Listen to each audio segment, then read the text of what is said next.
தமிழ்ல உயிரெழுத்து வந்து 12. ஆனாவன இணை என்ன உயிரெழுத்து 12. இந்த நந்தியின் உயரம் வந்து 12 அடி. 12 அடி. ஓகே. மெய்யெழுத்து 18. இக்கன்னா இங்க குற்று வரழுத்து மெய்யெழுத்து. இந்த கொடிக்காம்பத்தின் உயரம் 18 அடி. மீதமுள்ள உயிர் மெய்யெழுத்து 216.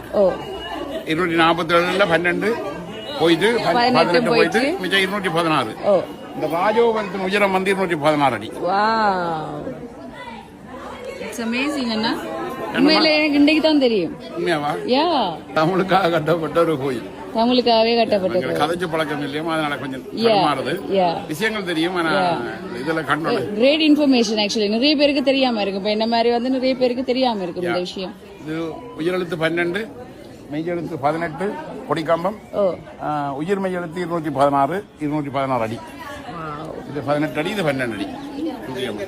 இது இப்ப இந்த கோயில் கட்டி எத்தனை வருஷம்? 1100 வருஷம். 1100 ராஜராஜ சோழனால் கட்டப்பட்டது. ஓகே.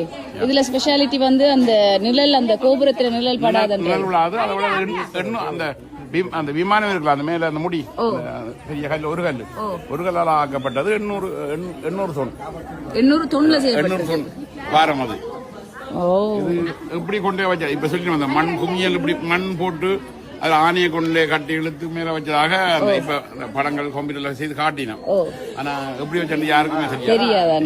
800 சொன்ன 216 அடி உயரத்துல வச்சிருக்காங்கல்ல, எப்படி கொண்டு போனாங்கன்றது ஒரு 5 கிலோ வேக் தூக்குறதே கஷ்டமா இருக்கு. இல்ல தமிழர்கள் வந்து இந்த கட்டடக்கலையில பார்த்தா இது 1000 வருஷத்துக்கு பழமை வாங்கி சொல்லியேன்னு என்ன இவ்வளவு அழகா இருக்குது. அப்ப 1000 வருஷத்துக்கு முதல்ல எப்படி இருந்திருக்கும்? உண்மைதான் இல்லையா? எல்லாம் அந்த இதுல யாரு என்ன செய்தது, கட்டினது, எப்ப கட்டினது, யாரு காணி தந்தது, யார் யாருக்கு உதவி செய்தது, எல்லாமே தமிழ்ல கல்லில குறிக்கப்பட்டிருக்கு. தமிழ்ல குறிக்கப்பட்டிருக்கு. தமிழ் எழுத்துல அழியாம இன்னும் 1100 வருஷமா தமிழ் அழியாம இருக்கு. அது ஒரு சில உலகத்தின் ஒரு சிறந்த விஷயம் உண்டு. நைஸ். நன்றி. தேங்க்யூ. நன்றி அண்ணா. நன்றி அண்ணா.